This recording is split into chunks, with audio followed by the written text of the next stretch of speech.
Dame de beber, temas de espiritualidad, por el padre José María Iraburu.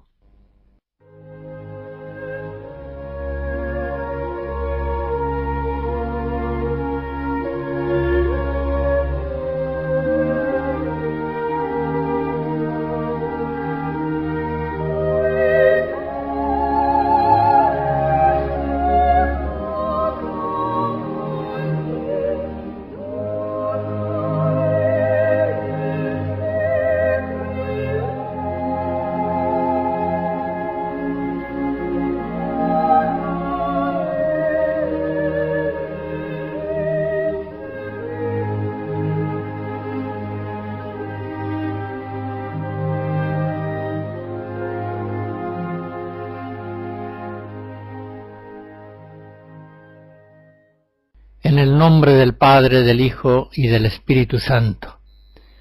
Muéstrame, Señor, el camino de tus leyes, y lo seguiré puntualmente. Enséñame a cumplir tu voluntad y a guardarla de todo corazón. Guíame por la senda de tus mandatos, porque ella es mi gozo. Estas súplicas del Salmo 118 nos introducen en el tema que hoy voy a considerar, el mundo. En las dos conferencias anteriores hablé del demonio y en esta vamos a hablar de el mundo en cuanto enemigo del reino de Dios entre los hombres. Cristo, estando en el mundo, afirma que Él no es del mundo. Por eso dice a sus discípulos: vosotros sois de abajo, yo soy de arriba. Vosotros sois de este mundo, yo no soy de este mundo. Juan 8.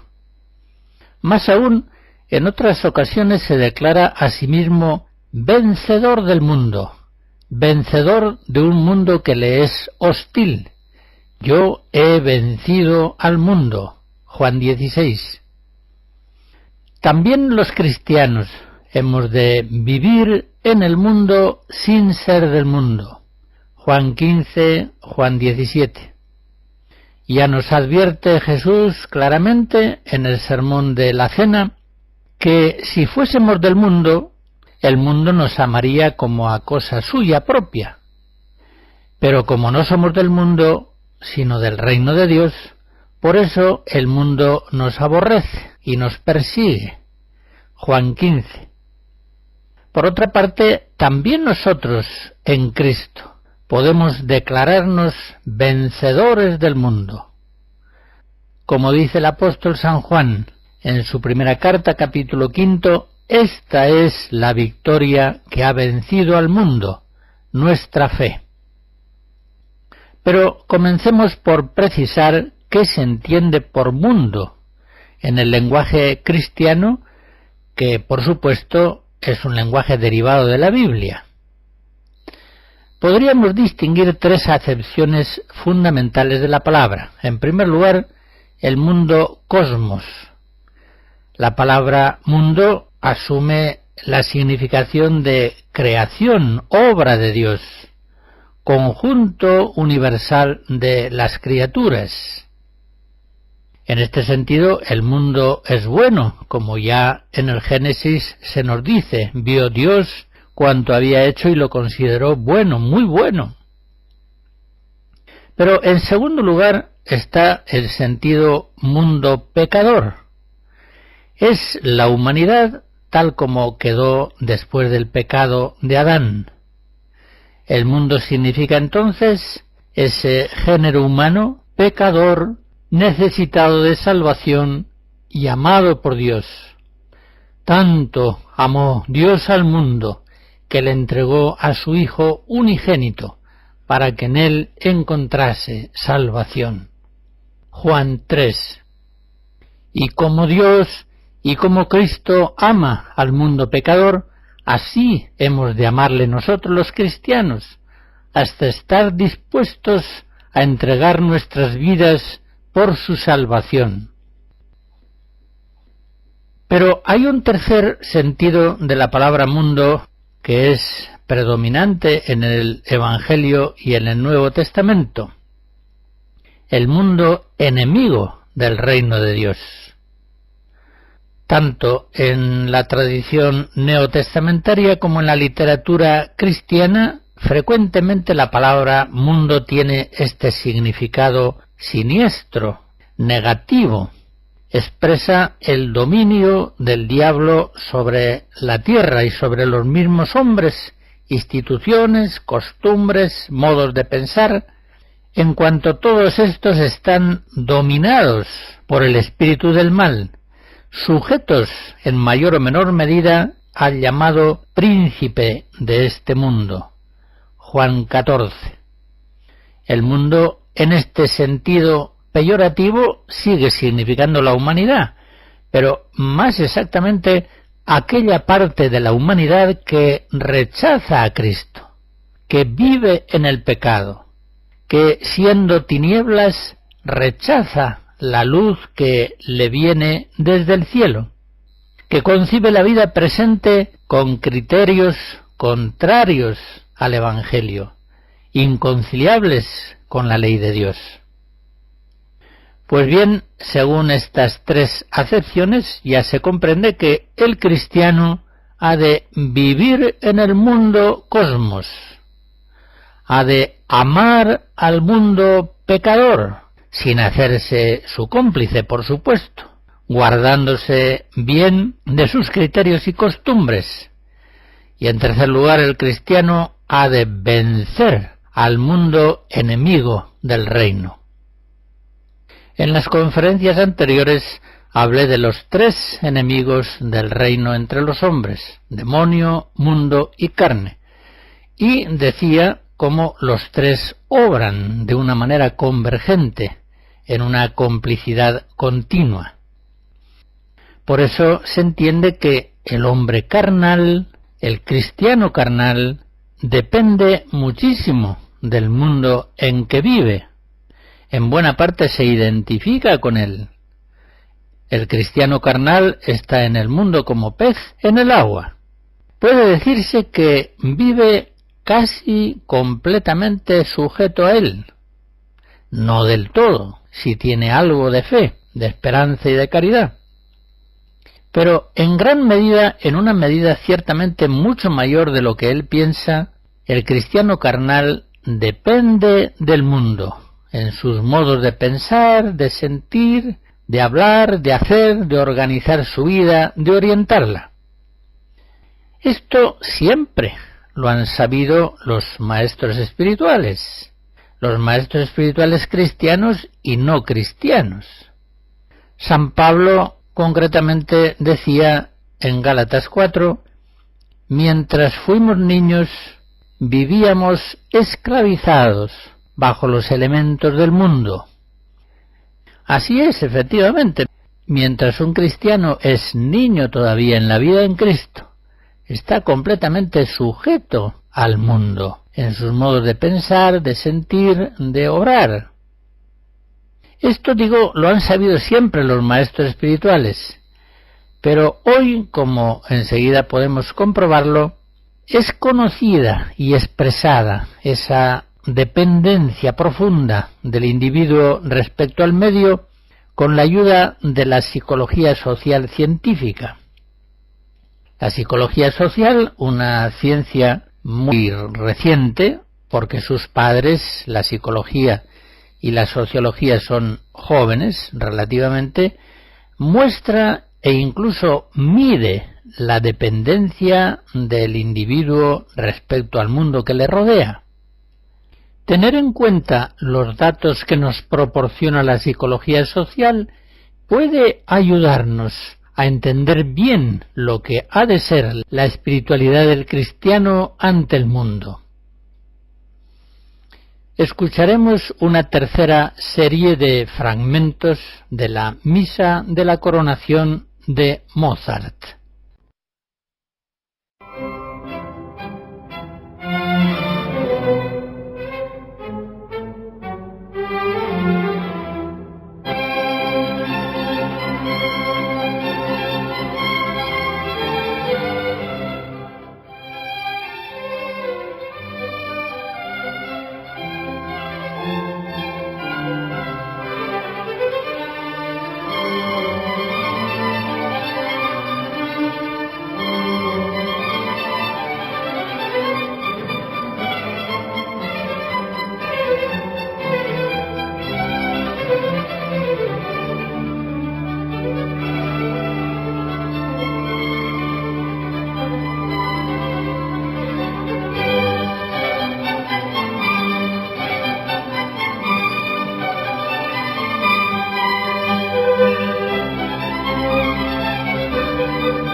Como decía, la psicología social nos hace conocer en formas y medidas científicas esa dependencia de cada uno de los sujetos respecto al mundo en que está inmerso.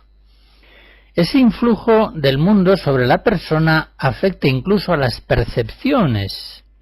Quiero decir que el deseo de agradar, de coincidir, de recibir aprobación social, el miedo a disentir de los otros, a enfrentarse con ellos, puede condicionar muy eficazmente al individuo, afectando incluso sus mismas percepciones. Ve lo que la sociedad ve e ignora aquello que el medio social ignora. Pero el influjo del mundo sobre la persona afecta incluso a los criterios mentales, los modos de pensar, los juicios de valores. Enfrentado el hombre a estímulos ambiguos o poco conocidos, el novato se acomoda a lo que encuentra en ese ambiente para él nuevo. Imagínense, por ejemplo, un aprendiz que entra en un taller y supónganse que el jefe de taller le manda traerle un café del próximo bar. El aprendiz, no sabiendo si esto es un abuso o es una costumbre normal, en la duda obedecerá y le traerá el café. Se atiene a lo que encuentra en el ambiente en el que acaba de ingresar. Un universitario que por primera vez ingresa en la universidad, de modo semejante se acomoda a lo que encuentra. Si encuentra, por ejemplo, la costumbre de levantarse cuando llega el profesor, él se levantará. Pero si halla que la costumbre es mantenerse sentados, incluso despectivamente desparramados, esa será la actitud que él asuma. Estas personas tienden a buscar orientación en el grupo. Y piensen ustedes que todos somos novatos en el mundo, y lo vamos siendo sucesivamente según entramos en ambientes diversos. Estas personas, y nosotros con ellas, miran de reojo a los lados y se atienen normalmente a lo que ven establecido y es usual. Esta socialización o masificación, si se quiere, va configurando eficacísimamente la mente y la conducta del hombre, ya desde que nace, desde que ingresa en el mundo, hasta que muere. Como es obvio, parte de los influjos recibidos del mundo son favorables a la formación de la persona. Por ejemplo, el convencimiento de que hay que trabajar. Pero otras muchas veces, esos condicionamientos del mundo inculcarán convencimientos falsos. Por ejemplo, cuantos menos hijos, mejor. Cuanto mayor sea mi riqueza, tanto mejor. Y esto que he dicho respecto al condicionamiento del mundo en el individuo, sobre sus percepciones, sobre sus criterios, hay que decirlo en modo aún más acentuado en referencia a sus pautas conductuales. El comportamiento individual se ve constantemente afectado por la aprobación social que refuerza ciertas pautas conductuales y por la reprobación social que aleja otras. Y esta presión de la sociedad sobre el individuo es como la presión atmosférica. Actúa sobre la persona siempre desde su nacimiento y por eso mismo no se advierte su influjo. De hecho, la mayoría de las personas estima que es libre, que su pensamiento es personal y que sus opciones conductuales son también libres. La persona normalmente no se da cuenta hasta qué punto su pensamiento y su conducta están cautivos por el mundo en que vive. El mundo también va configurando a las personas individuales según los oficios, los papeles, los roles, como se dice en lenguaje sociológico, que les han sido encomendados. Es decir, una persona que viene a ser maestro o guardia de tráfico o sacerdote o corredor de comercio, asume unas ciertas maneras de presentarse, incluso en su apariencia exterior, en su manera de saludar a las personas, de relacionarse con ellas, que en gran medida le vienen ya dadas, según la configuración que esos papeles han recibido en el mundo en que está viviendo. Es natural, por una parte, que así sea, pues el individuo no puede pensar toda su vida partiendo de cero, sino que se ve en la necesidad, que en parte es positiva, de atenerse a unas ciertas tradiciones. Ahora bien, fácilmente se podrá advertir el peligro que esto implica para la libertad de los cristianos, que tienen que realizar, bajo la acción del Espíritu Santo, un mundo nuevo. No solamente tienen que ir transfigurando su carne en espíritu, sino que tienen que ir transformando el mundo en reino. Por tanto, una aceptación acrítica de los papeles sociales que el mundo encomienda a los individuos les llevará necesariamente a la infidelidad del Evangelio y ciertamente a la mediocridad y en muchos casos incluso a la maldad.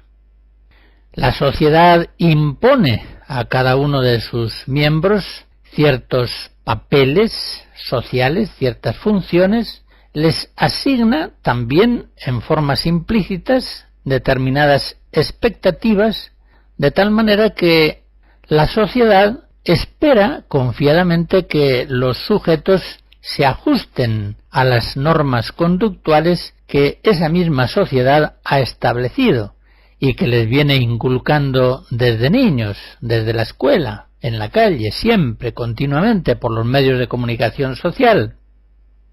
Pongamos un ejemplo, que no se refiere tanto a los papeles como a las expectativas sociales.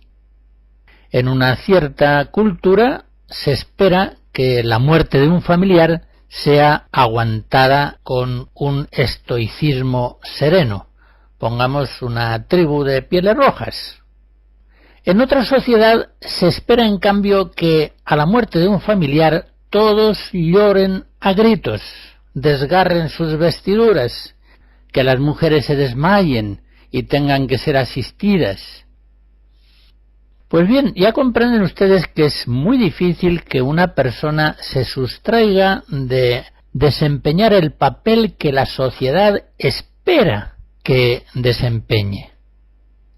A nadie le gusta pasar por un excéntrico, por un bicho raro. Hay en cada persona como una tendencia a acomodarse al medio, a conciliarse con él, porque lo contrario le traería grandes tensiones intelectuales y volitivas y no pocos conflictos de convivencia. Bien, no me alargo a analizar más este fenómeno que, por lo demás, todos lo conocemos por experiencia. Es objeto de una ciencia, la psicología social, pero sus conclusiones fundamentales las conocemos todos. Y estos hechos deben dar mucho que pensar a los cristianos. Como hace un momento he dicho, los discípulos de Cristo hemos sido llamados por Dios para ser hombres nuevos. Colosenses 3. Pero, ¿cómo podremos colaborar con el Espíritu Santo que quiere y que puede renovar la faz de la tierra si seguimos siendo mundanos? Si seguimos más o menos sujetos al influjo del príncipe de este mundo, si permanecemos atados al mundo por lazos invisibles en nuestros modos de pensar, de sentir, de hablar, de hacer. ¿Cómo podremos en Cristo, por obra del Espíritu Santo, ser hombres nuevos si somos hombres mundanos? Si nuestros pensamientos y conductas son antiguos, viejos. pero la adhesión del individuo al grupo suele ser mayor que la adhesión que el individuo tiene hacia sí mismo, hacia sus propios convencimientos personales. ¿Cuántas veces el sujeto prefiere obrar según el mundo exige que ser fiel a sus propios convencimientos? Siendo esto así, ¿cómo los cristianos podremos vivir fieles al Evangelio de Jesucristo si no conseguimos con la ayuda del Espíritu Santo una perfecta libertad del mundo en el que estamos inmersos? ¿Cómo un cristiano podrá vivir el Evangelio si desea triunfar en este mundo y consiguientemente teme al fracaso social? Si está en esa actitud, es inevitable que resista el Evangelio, que no sea dócil a las enseñanzas de nuestro Señor Jesucristo, que no le permita a Dios hacer de él un hombre nuevo. Por otra parte, qué indecible es la fuerza de los medios de comunicación social para inculcar en las personas ciertos modos de pensar, ciertas pautas de conducta. Esos medios, muy especialmente la televisión, tienen poder para hacer vigente un cierto modo de pensar y de vivir, y para burlarse de otras maneras de pensamiento y de conducta hasta desprestigiarlas, hasta hacerlas socialmente inviables, por decirlo así. Es evidente que debemos hacernos griegos con los griegos, romanos con los romanos, escitas con los escitas, como dice San Pablo en 1 Corintios 9. Tiene que haber en nosotros una asimilación relativa al mundo histórico en el cual la providencia de Dios nos ha situado. Pero ¿hasta qué punto el cristiano ha de echar el vino nuevo en odres viejos? Ha de expresar el espíritu nuevo que ha recibido de Dios en formas viejas, mundanas de vivir. ¿Hasta qué punto tiene que aceptar el modo de ser padre, maestro, la manera de concebir las vacaciones, los modos de comer, de vestir, de gastar el tiempo, el dinero, de orientar la atención, de usar la televisión? ¿Hasta qué punto un cristiano puede dejarse moldear por el mundo en el que vive sin renunciar a ser discípulo de Cristo? Por eso hemos de preguntarnos, ¿tendrá el cristiano suficiente libertad del mundo para pensar y actuar desde la suprema originalidad del Evangelio? ¿Tendrá el cristiano en el Espíritu Santo fuerza creativa suficiente para ser de verdad disidente del mundo, para ser en Cristo luz del mundo, sal de la tierra, fermento en la masa, y por tanto para ser distinto de los hombres de su tiempo? Todos estos problemas debemos pensarlos muy de frente, porque realmente en el desarrollo de la vida espiritual el mundo es un enemigo poderosísimo, se opone continuamente al reino de Dios en nosotros. Y lo más tremendo es que los cristianos, en general las personas humanas, no suelen sentirse cautivos del mundo, aunque de hecho lo estén en gran medida. Normalmente creen los hombres que sus convicciones y conductas parten de opciones personales, conscientes y libres. Pero esto está muy lejos de la realidad. El mundo, con múltiples y eficacísimos medios, moldea los sentimientos, pensamientos, conductas y actitudes de los hombres si son hombres carnales, de tal modo que con razón podrán ser llamados hijos de este siglo. Así lo dice Jesucristo en Lucas 16. Los lazos invisibles del mundo son suaves y son tan sutiles y constantes que no suelen ser sentidos como ataduras. Imagínense ustedes un preso que estuviera contento, atado, con cadenas en su rincón, y que experimentara sus argollas como si fueran pulseras preciosas. Es cosa evidente que solamente cuando intente este preso salir del rincón donde está cautivo, entonces experimentará hasta qué punto esas pulseras son realmente argollas y esos collares son verdaderamente cadenas que no es posible romper sin el auxilio de la gracia de Cristo.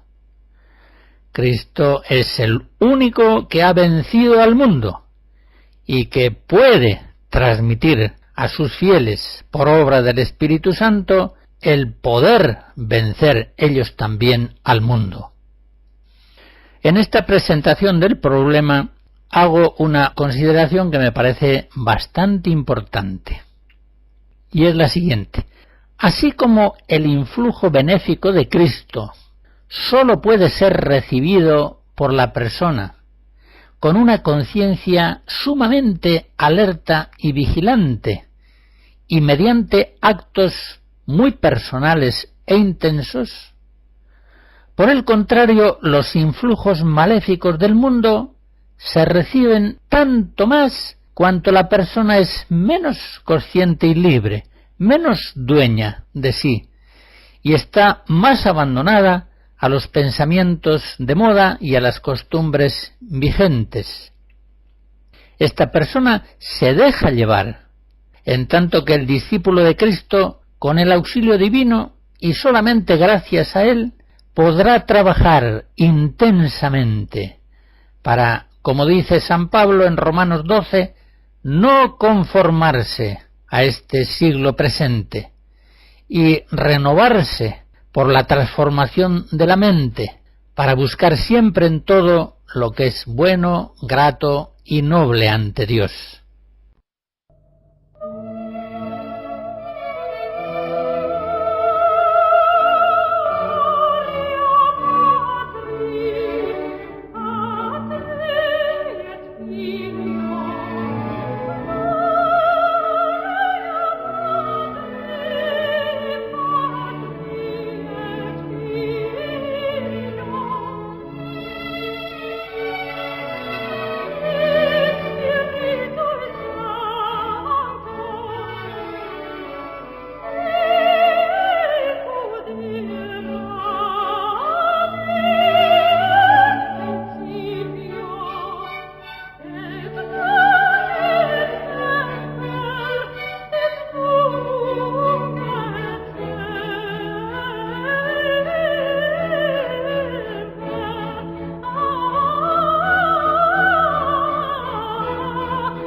Al tratar del influjo del mundo sobre la persona, podríamos emplear tres palabras claves: conformismo, rebeldía e independencia.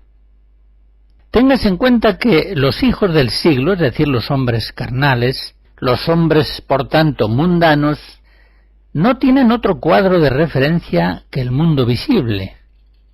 Ellos no tienen la fe que les abriría la mente y el corazón a un mundo nuevo, un mundo celestial, indeciblemente mejor que el mundo visible.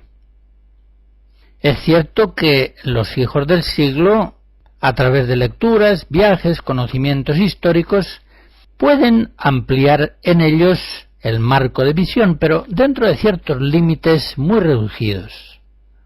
Los hijos del siglo, como dice San Pablo en 2 Corintios 4, inevitablemente tienen sus ojos siempre puestos en las cosas temporales y visibles, que son efímeras, que van pasando.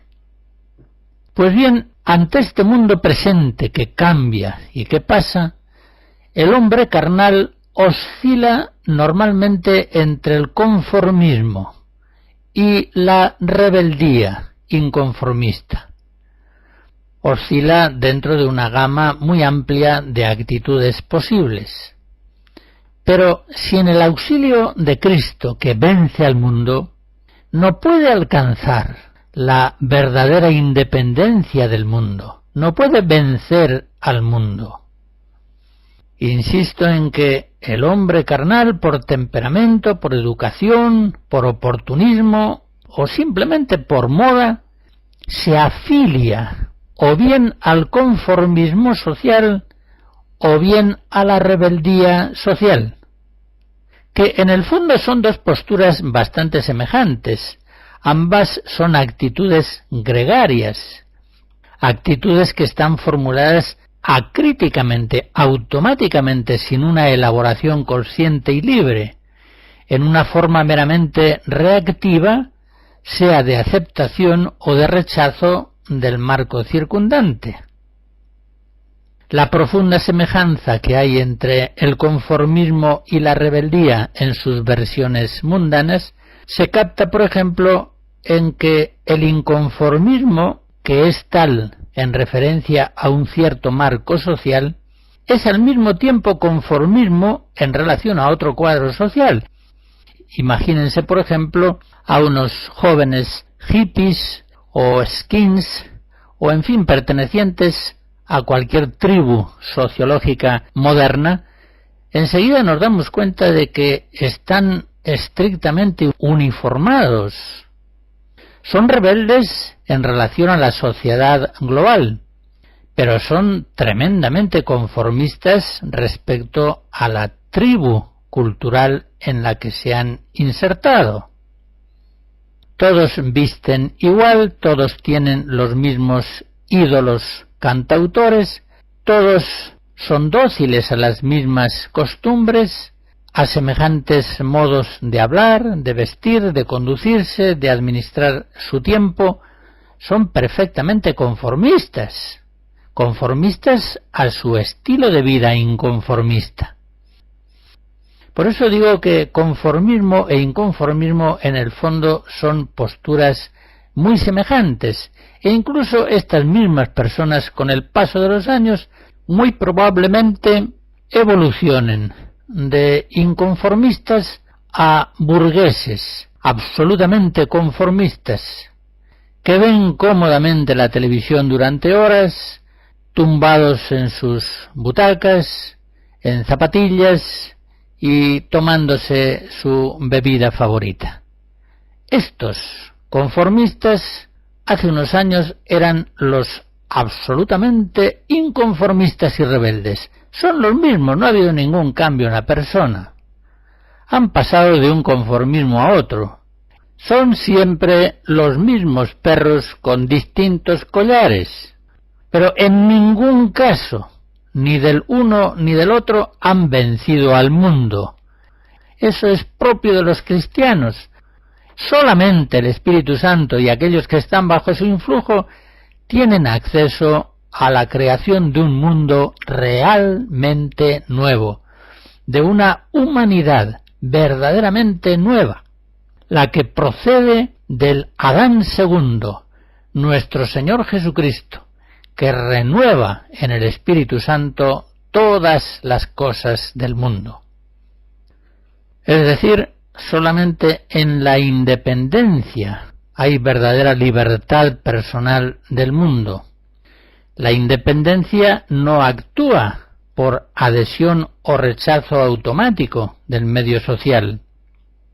Es decir, no se configura por referencia positiva o negativa al mundo presente, sino que la independencia nace de la verdad, nace de una vida nueva y acepta o rechaza con sentido crítico las realidades presentes, pero, como dice San Pablo en aquel lugar hace poco aludido, 2 Corintios 4, no fija sus ojos en las cosas visibles que son temporales y efímeras, sino en las cosas invisibles que son eternas. En fin, tratando de estas cuestiones de conformismo, rebeldía e independencia, hemos de decir unas pocas palabras al menos sobre la moda. El hombre carnal, el hombre hijo del siglo, sigue la moda. La moda que es siempre cambiante, pues siempre se apoya en valores parciales. Los valores temporales son congénitamente incompletos. No pueden satisfacer del todo, establemente, porque son limitados, acentúan unos aspectos y olvidan otros. Por eso cansan y producen tedio y desengaño con el tiempo. Y por eso las modas están siempre obligadas al cambio. No pueden menos de ir cambiando. No hay ninguna moda que sea tolerable para siempre. Puede ponerse de moda, por ejemplo, el vestir con una gran corrección, con cuellos duros, chalecos abotonados, botines bien lustrosos, pero esto produce cansancio, y enseguida vendrá una reacción polarmente opuesta, según la cual las personas parecen querer vestir del peor modo posible, de la manera más informal. Y eso no solamente los jóvenes, también los viejos. No solamente los pobres, también los ricos. Y quizá de un modo especial. Llegarán incluso a procurar ciertos rotos en los pantalones. Es una moda que tiene la misma entidad que aquella otra según la cual el hombre procuraba vestir con la máxima elegancia y corrección. Y es una moda que también está condenada a pasar. Pero de todo esto el cristiano tiene que ser muy consciente. Tiene que darse cuenta de que vive en un mundo que permanentemente está sujeto a la ley cambiante de la moda. El cristiano debe darse cuenta de que se pasa en 10, 30 años, o a lo mejor en 3 solamente, del autoritarismo al liberalismo permisivo. Lo mismo en la educación familiar que en los gobiernos políticos. El cristiano tiene que ser muy consciente de que vive en un mundo que oscila y pasa del racionalismo al irracionalismo, del legalismo, que todo trata de sujetarlo a norma, a un antijuridicismo visceral. Un mundo que pasa de la falda larga a la falda corta. Hay que llegar a la conclusión de que lo único permanente en la moda es el cambio, es la adoración de lo presente. El presente, para el hombre que sigue la moda, es obviamente lo que vale, lo que se lleva, lo que se debe hacer. El hombre mundano, sujeto a la moda, está convencido de que la moda de ayer era ridícula y fea, que la moda de mañana, tal como se anuncia, es incómoda, es absurda. Está convencido de que sólo la moda de hoy está bien, es la que conviene. Y consiguientemente el hombre mundano sigue la moda que sea. Se entusiasma, por ejemplo, con los regímenes autoritarios cuando estos están de moda. Piensen las épocas de Mussolini, de Hitler, de Stalin, pero estas mismas personas pasarán a ser permisivas y demócratas cuando estas tendencias liberales e igualitarias se vean impuestas por la moda. Haré un comentario un poco cínico nadie acuse de inconstancia a este hombre mundano que sigue la moda, pues la verdad es que siempre ha sido estrictamente fiel a su principio único, seguir la moda.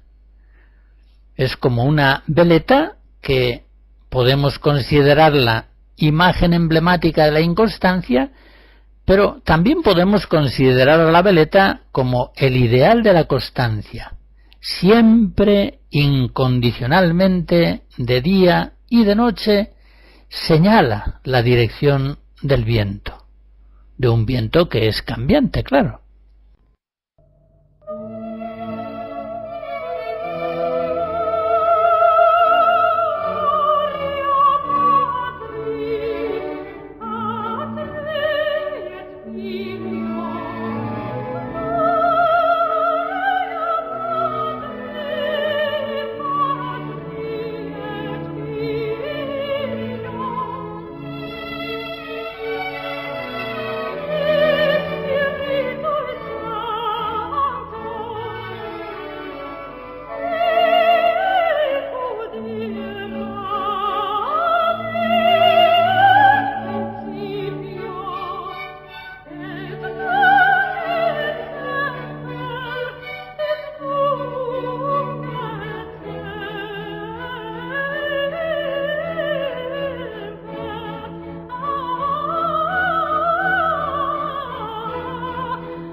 Pensaba dedicar al tema del mundo una sola conferencia, pero ya estoy viendo que van a ser necesarias dos.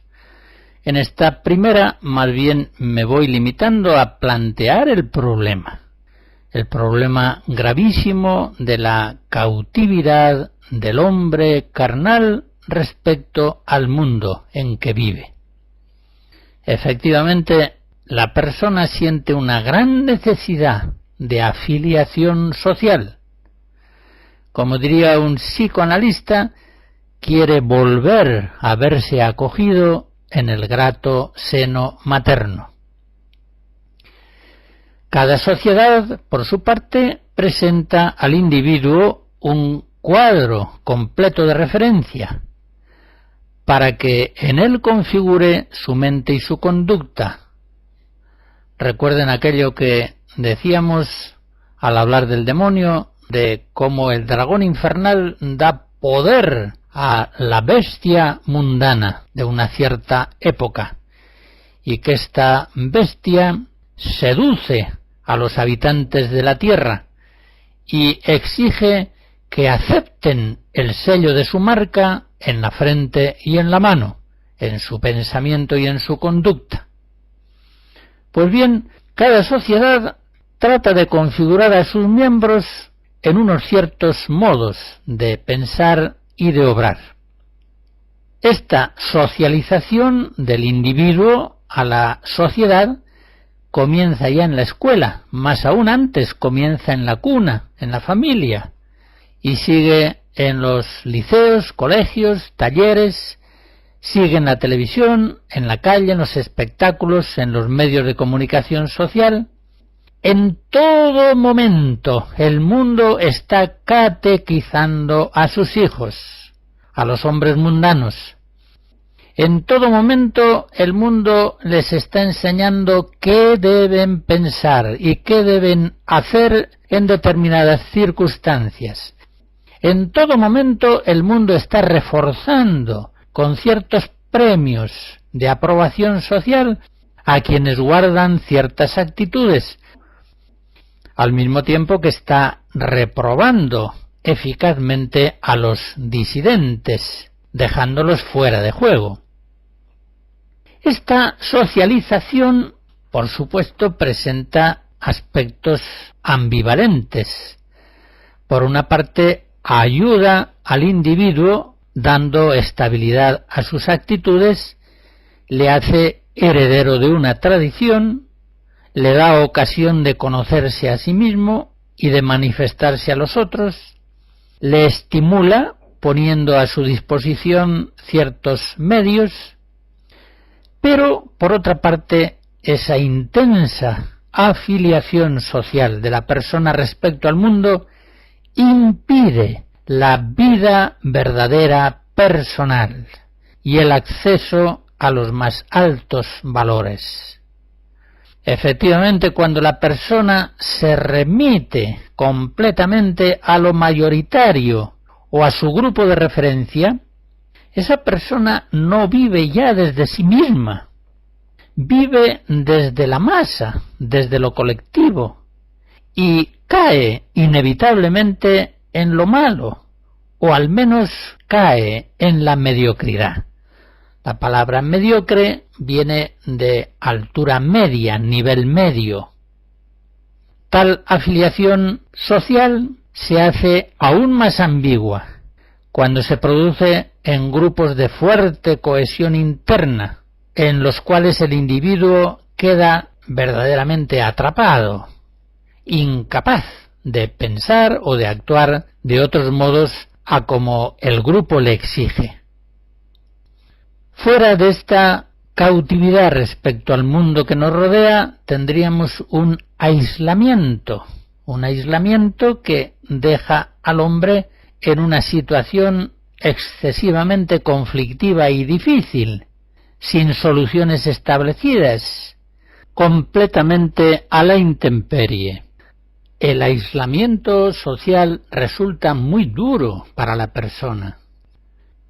Todo esto nos ayuda a entender que cuando una persona inicia el éxodo del mundo, no podrá ir adelante por el desierto hacia la tierra prometida si no es entrando en la comunidad de la Iglesia, en ese pueblo nuevo que está conducido por Cristo a través de los pastores sagrados, los sucesores de los apóstoles. En todo caso, el hombre carnal, el hombre mundano, es el más ávido de afiliación social, pues es quien más desea el éxito en este mundo, en el mundo presente, y por tanto quien más teme su reprobación. Este hombre se estima a sí mismo según la estima que recibe del mundo. Eso es ya un grado de mundanización extrema. Imagínense, por ejemplo, el caso de un pintor que no estima su propia pintura porque no tiene éxito, no tiene venta. Van Gogh supo ser fiel a su pintura y eso le hizo pasar grandes miserias. En toda su vida apenas logró vender un cuadro. O piensen en el caso de un sacerdote que pierde la estima de su ministerio porque el mundo no lo aprecia y a lo mejor abandona el sacerdocio porque no recibe suficiente aprobación social. En fin, la cosa es bastante clara. El hombre que no se estima a sí mismo en función de valores absolutos, sino según la estimación del mundo, es capaz de las traiciones, de las infidelidades y de las bajezas más degradantes. El hombre solamente podrá salir a la verdad y al bien si logra liberarse del mundo en el que está preso. Y esta situación de cautividad del mundo circundante afecta a la inmensa mayoría de los humanos. Podemos decir que solamente los cristianos, fieles a Cristo, logran escapar de esa cautividad del mundo.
Seguiremos, Dios mediante, con este tema en la próxima conferencia.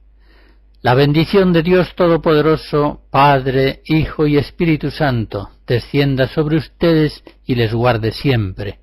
Amén.